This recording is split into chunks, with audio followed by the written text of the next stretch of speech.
हर हर महादेव। हर हर महादेव। जय श्री केदार। जय श्री केदार। नमस्कार दोस्तों, स्वागत करता हूँ मेरे आज के ब्लॉग में आपका। और मैं जा रहा हूँ यहाँ पे आज केदारनाथ की यात्रा पे। तो मैं आया हूँ, मेरी यात्रा स्टार्ट कर रहा हूँ बोरीवली के स्टेशन से।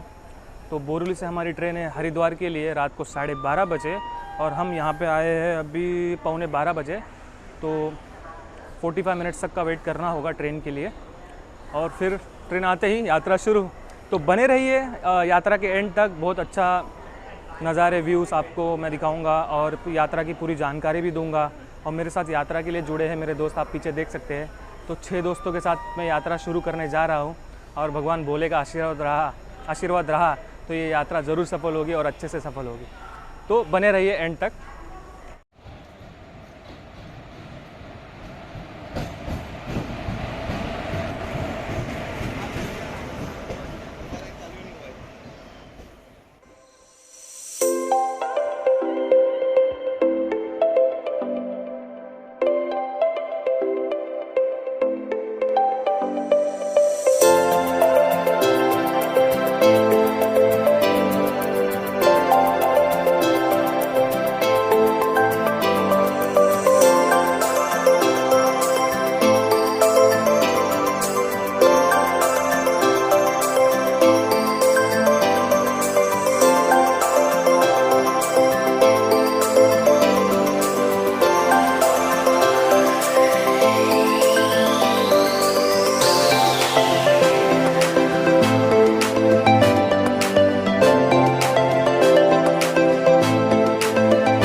दोस्तों, तो आप जैसा देख रहे हैं मेरे पीछे, तो मैं हूं अभी फ़िलहाल हरिद्वार के स्टेशन के पास। और 2 दिन की रोमांचक सफ़र के बाद हम लोग हरिद्वार उतर चुके हैं। और आप देख सकते हैं मेरे पीछे हरिद्वार का नज़ारा, काफ़ी भीड़ है यहाँ पे। और बहुत सारे श्रद्धालु आए हैं यहाँ पे भगवान के दर्शन के लिए। कोई 4 धाम की यात्रा करने के लिए आया है, तो कोई 2 धाम, कोई 1 धाम। तो उस हिसाब से बहुत भीड़ है यहाँ पर, और प्रशासन का अच्छा बंदोबस्त भी है। तो अब जैसे कि उतरे हैं, तो अभी कुछ देखते हैं ज़रा ब्रेकफास्ट का प्रबंध कैसे होता है, क्या होता है हरिद्वार में। और फिर मुड़ते हैं बस की तरफ, और बस लेके जाएगी हमको सोनप्रयाग तक। तो सफ़र एकदम काफ़ी रोमांचक रहा। आगे भी आशा करता हूँ मैं कि सफ़र काफ़ी रोमांचक रहे, और आप इस वीडियो को एंड तक देखें।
चुके हैं तपोभूमि में। तो यहाँ पे हम एक नींबू पानी पीने आए हैं। उल्टी बहुत हो रहा है। हमारे दोस्त को एक उल्टी बहुत हो रहा है, देखो सूरज को सर भी घुमा रहा था इसका, क्योंकि माउंटेन रेंज ऐसी थी इसलिए यहाँ पे रुकना पड़ा और नींबू पानी पीना पड़ा, क्योंकि काफ़ी लोगों को चक्कर आ रहा था।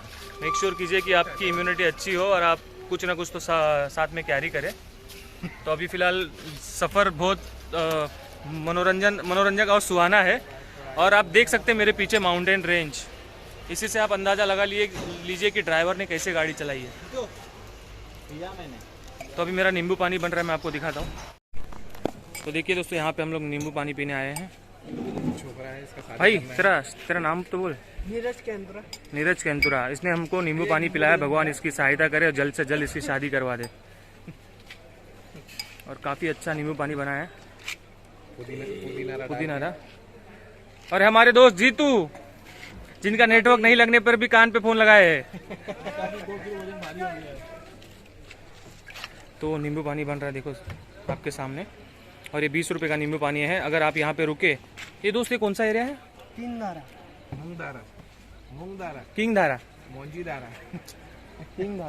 वेट।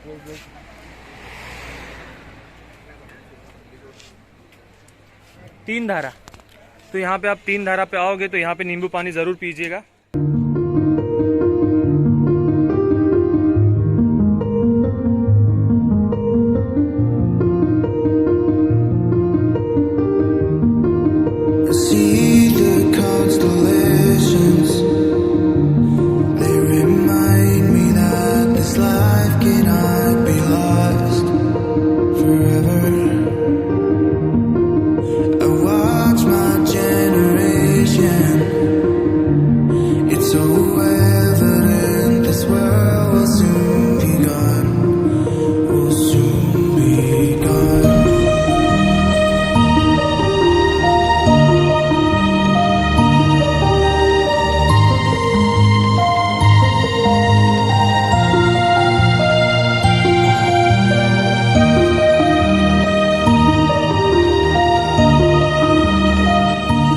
दोस्तों, तो जैसे कि मैंने आपको लास्ट अपडेट दिया, हरिद्वार से नाश्ता करके निकले थे। तो हम हरिद्वार से बस पकड़ने के लिए गए, बट वहाँ पे हमें बस नहीं मिली क्योंकि हमें लेट हो गया था, क्योंकि हमारी ट्रेन ने ही हमें 8:30 बजे यहाँ पे छोड़ा। और फिलहाल अभी तो फिर कल हम लोग हरिद्वार से ऋषिकेश गए। फिर ऋषिकेश से हमें बस मिली, बट उनकी ये कंडीशन थी कि वो रुद्रप्रयाग से आगे जाएंगे नहीं। तो कल हम रुद्रप्रयाग से सफ़र करते करते मनोरंजक सफ़र रहा। और यहाँ पे हम पहुँच गए। अभी कल रुद्रप्रयाग पहुँच गए थे हम लोग रात को। तो वहाँ पे हम लोग ने स्टे किया, एक होटल में रहे हम लोग, खाना पीना खा के फिर सो गए। और सुबह देख सकते हैं 4 बजे हम लोग उठे। और फिर 4 बजे उठने के बाद नहा धो के हम लोग सीधा यहाँ पे बस के पीछे ये छोटी सी जीप दिख रही है, वो हमें सोनप्रयाग तक पहुँचा देगी। इसका किराया 220 रुपया है। और यहाँ पे जैसे जैसे हम लोग आगे बढ़ते जा रहे हैं तो बस का जीप का किराया महंगा होते जा रहा है। ऋषिकेश से हमने जो कल बस पकड़ी थी उसका किराया था 240 रुपया, जो कि था 200 किलोमीटर। और यहाँ पे हमें खाली 75 किलोमीटर जाना है, तो इसका किराया है 220 रुपया। तो आप समझ सकते हैं कि कितना कॉस्टली है। मतलब जो नॉर्मल श्रद्धालु है, जिनका बजट नहीं है, बजट को मैनेज करके आए, उन लोगों के लिए तो बहुत महंगा है। तो ये रही हमारी जीप, मैं दिखाता हूँ आपको। तो ये हमारी जीप है और इसी से हम जाने वाले हैं सोनप्रयाग। तो देख लीजिए, इसका किराया 220 है।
दोस्तों हम लोग पहुंच गए यहाँ पे सोनप्रयाग में। तो यहाँ से हम लोग अभी आप मेरे पीछे गाड़ी देखते रहेंगे जीप, तो यहाँ से हम लोग जीप पकड़ेंगे। जीप पर पर्सन का जीप का चार्ज है गौरीकुंड तक 30 रुपया। तो हम लोग 6 जन हैं तो 30 × 6 180, तो 180 दे के हम लोग यहाँ से गौरीकुंड तक जाएंगे और देखते हैं, बने रहिए आगे तक। तो 5 किलोमीटर की यात्रा के बाद हम लोग पहुँच चुके हैं गौरीकुंड, और गौरीकुंड से यहाँ पे केदारनाथ का ट्रैक जारी हो रहा है। आप देख सकते हैं मेरे पीछे बोर्ड। तो यहाँ से हम लोग अभी 16 किलोमीटर का ट्रैक शुरू हो जाएगा, और हम लोग ने सब सामान ले लिया है। जीप से उतरे, जीप वाले को पैसे दे दिए हैं 30 रुपये मैंने जैसे बताया अभी, और यहाँ से बस स्टार्ट करने वाले ट्रैक। तो आपका अगर आपकी शुभेच्छा हम लोग के साथ रही तो हमारा ट्रैक ये आसानी से हो सकता है, और भोले की आशीर्वाद तो हमारे पास है ही, हमारे साथ है ही। तो स्टार्ट करते हैं ट्रैक।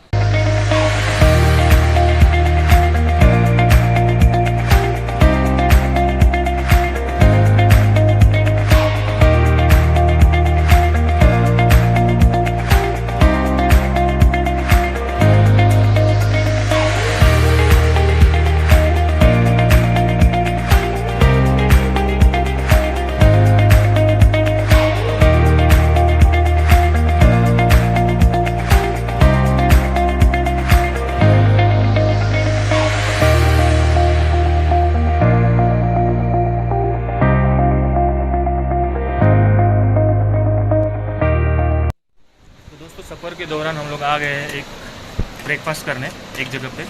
तो मेरे पीछे देख सकते हैं आप। तो हम लोग यहाँ पे उतर के सब मेरे दोस्तों ने कहा कि चाइनीज़ खाने का मन कर रहा है, तो हम लोग चाइनीज़ खाने के लिए यहाँ पे रुक गए। तो मैं आपको दिखाता हूँ कि हम लोग क्या खा रहे हैं फिलहाल।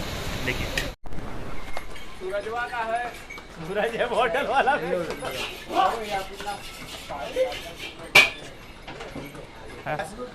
तो दोस्तों यहाँ पे ट्रैकिंग करते करते हम लोग गौरीकुंड के चेकिंग से 1 मिनट पहले यहाँ खाने के लिए रुके हैं। तो आप देख सकते हैं मेरे साथ, ये नेपाली रेस्टोरेंट स्पेशल चाइनीज़ के लिए। तो यहाँ पे हमने राइस खाया, और यहाँ की खाने की क्वालिटी इतनी बेस्ट है तो मैं बता नहीं सकता। आप वीडियो में देख लीजिए, राइस का मैंने वीडियो बनाया है, और एकदम बेहतरीन मुंबई वाली टेस्ट आ रही है भाई हम लोग को। तो ठीक है। तो इनका नाम है, भाई साहब आपका नाम बता दीजिए। तो आयुष तामंग जी ने हमको राइस खिलाया है, और इतनी बढ़िया टेस्ट थी। तो हम लोग अभी ये पूरे सफ़र में याद रहेगी, क्योंकि 4 दिन बाद हमें कुछ अच्छी टेस्ट मिली है चाइनीज़। तो भोले का आशीर्वाद है, सब टेस्ट भी अच्छी मिल रही है। तो बम बम भोले, सफ़र कंटिन्यू करते आगे।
तो दोस्तों बैग हम लोग ये लेके जा रहे थे, इतने सारे वज़न तो चढ़ नहीं पाएंगे, इसलिए हम लोग ने ये बैग 200 रुपये एक बैग के हिसाब से हमने ये घोड़े वाले को दे दिए है। तो ये घोड़े वाले ये बैग हमारा लेके जाएंगे। देख सकते हैं, हमें अंदाज़ा नहीं था कि हम तो ऐसा सोच रहे थे कि हम लेके जाएंगे बैग, बट यहाँ पे चढ़ाई को देख के फिर हमने गिव अप कर दिया बैग को लेके। तो हम लोग बिना बैग के चढ़ाई पे जाएंगे, और ये बैग हमारे ये घोड़े पे रख के जाएंगे।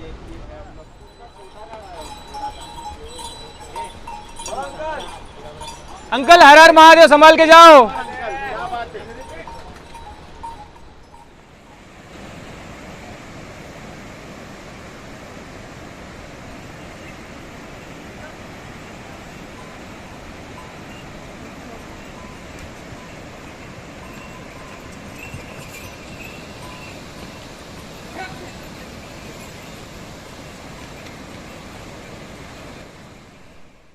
तो दोस्तों 5 किलोमीटर की चढ़ाई करके देखो आ गए हम इतनी दूर।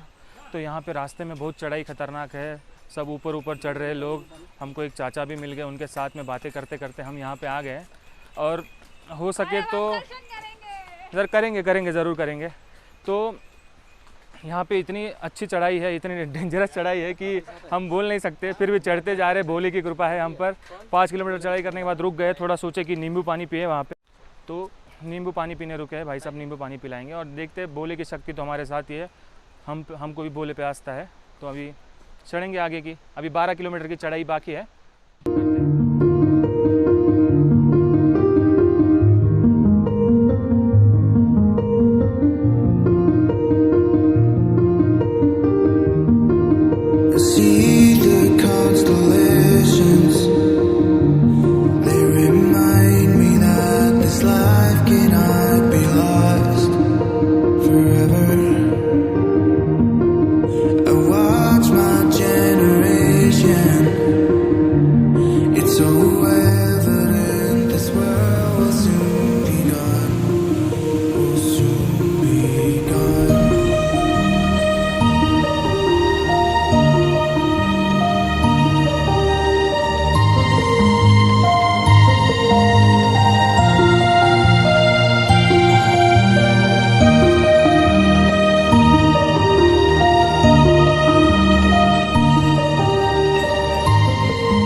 तो दोस्तों, ट्रैकिंग के दौरान मैंने आपसे कहा था कि हम लोग चल के ट्रैकिंग करेंगे, बट ऐसा नहीं हुआ। हम लोग ने 8 किलोमीटर तक चल के ट्रैकिंग करी।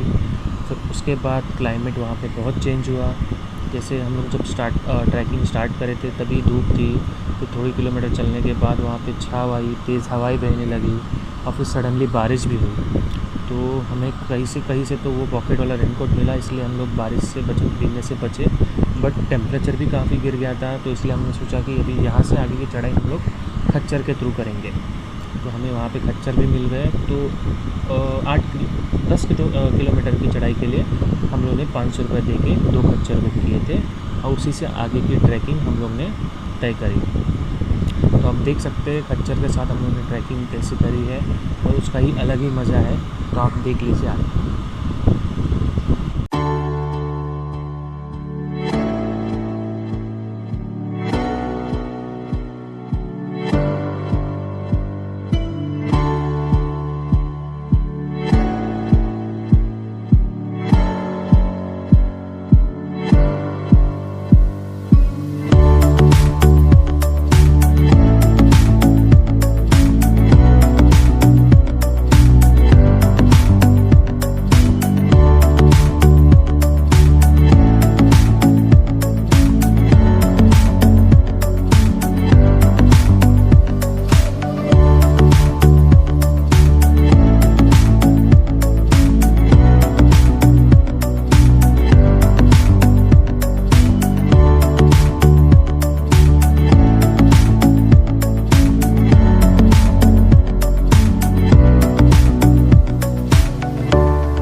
बोले लीला अपरंपार है तुम्हारी।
तो दोस्तों अब जानते हैं केदारनाथ मंदिर के इतिहास के बारे में। तो ये केदारनाथ का मंदिर पांडवों द्वारा निर्मित किया गया है।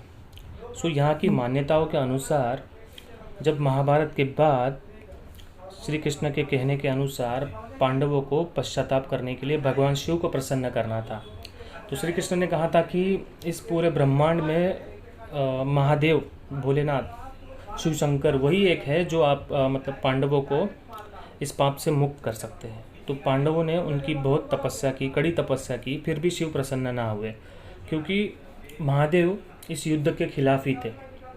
तो इस युद्ध में जो इतना बड़ा नरसंहार हुआ था उसके खिलाफ थे महादेव। तो आपको पता ही होगा कि महादेव इतने आसानी से दर्शन किसी को नहीं देते। तो उन्होंने पांडवों की परीक्षा लेने के लिए एक बहुत बड़े बैल का रूप धारण कर लिया। बट यहाँ पे भीम ने, जो महाबली भीम है, उन्होंने महादेव को पहचान लिया बैल रूप में। तो महादेव वहाँ से भागने लगे। तो भीम ने वहाँ महादेव के जो बैल रूपी अवतार के पृष्ठभाग को पकड़ लिया और वो पृष्ठभाग वहाँ पे ही स्थापित हुआ। जो हम अब जो केदारनाथ मंदिर में जो लिंग देखते हैं वो महादेव के बैल रूपी पृष्ठभाग का लिंग है। और इसका जो बैल का जो मुंह निकला वो निकला अपने नेपाल में, जिसे हम पशुपतिनाथ के नाम से जानते हैं। तो ये है मंदिर की कहानी। और यहाँ पे ऐसी मान्यता भी है कि अगर आप केदारनाथ का दर्शन करते हैं तो आपको उसी के साथ नेपाल में श्री पशुपतिनाथ का भी दर्शन करना अनिवार्य है। तो उससे ही आपका ये पूरा ज्योतिर्लिंग कंप्लीट होता है।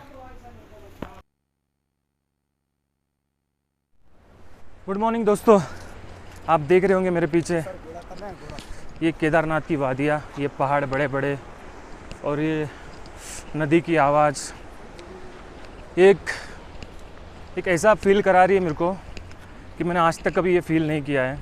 इसको मैं I am speechless, I can not describe in words. इसलिए बस इसको फील कर रहा और बाकी कुछ नहीं। हाँ, तो एक इम्पोर्टेंट अपडेट देना था। कल ही हम पहुंच गए थे केदारनाथ रात को, वहाँ पे आरती अटेंड की, बाहर से केदारनाथ के दर्शन करे। मैं कल बना नहीं पाया, मैं कल की वीडियो बना नहीं पाया पूरे सफ़र की, थोड़ी थोड़ी मैंने बनाई है क्योंकि सफ़र के दौरान 7 या 8 डिग्री का टेम्परेचर था और मेरी हालत नहीं थी उसी हालत में बनाने की। तो अभी मैं जस्ट बाबा केदारनाथ के दर्शन करके बना रहा हूँ ये वीडियो, आपको अपडेट दे रहा हूँ। तो काफ़ी अच्छे से दर्शन हुए, तो मैंने दर्शन की वीडियो बनाई है, वो भी व्लॉग में शेयर करूँगा आपके साथ। बस इतना कहना चाह रहा हूँ कि बहुत ठंड है, बहुत ज़्यादा ठंड है। 4 डिग्री तक की ठंड गई थी सुबह 5 बजे तक। तो मेक श्योर कीजिए आप अगर आते हैं तो सारे ठंड के सामान लाइक ठंडी के कपड़े और हाँ, बरसात के लिए रेनकोट भी लेके आना ना भूलिए, क्योंकि यहाँ पे जगह जगह पे जैसे आधे घंटे के दूरी पे ट्रैक करने के दौरान बारिश हो रही है, ठंडी लग रही है, कभी धूप आ रही है, कभी छाँव हो रही है। तो आप मेक श्योर कीजिए कि आप सारे सामान के साथ आए, क्योंकि हमारी ऐसी हालत हो रही थी, क्या बताएं, कैसे कैसे सोए, कैसे कैसे खाना खाए हमने। बहुत दुर्लभ एक्सपीरियंस रहा। बट इतना है कि ये सब यात्रा करके जैसे ही हम भोले के दरबार में गए, कुछ पलों के लिए ऐसी एनर्जी आई। 6 डिग्री का टेम्परेचर भी हमको बोलते ना ज़्यादा देर तक रोक नहीं पाया बाबा से मिलने के लिए।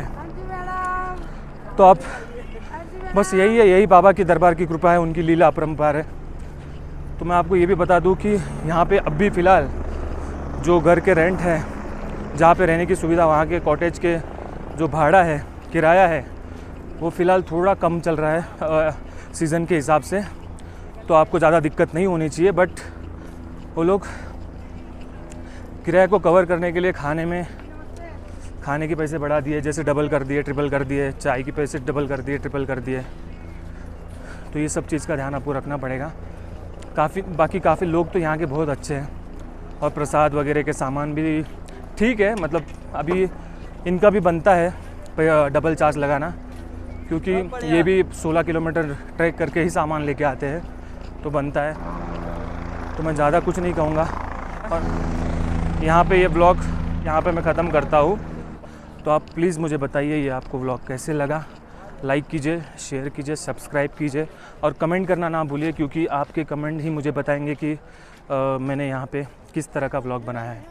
और आपको अच्छा लगा तो प्लीज़ लाइक ज़रूर कीजिए। और हाँ, मैंने सारे सब्सक्राइबर हो या सारे लोगों के लिए प्रार्थना की है कि ये कोरोना काल जल्द से जल्द ख़त्म हो जाए, दुनिया के सारे लोग अच्छे से जिए, उनको अच्छे सा स्वास्थ्य प्रदान कर दे बाबा। तो ठीक है दोस्तों, मिलते हैं। जय श्री केदार।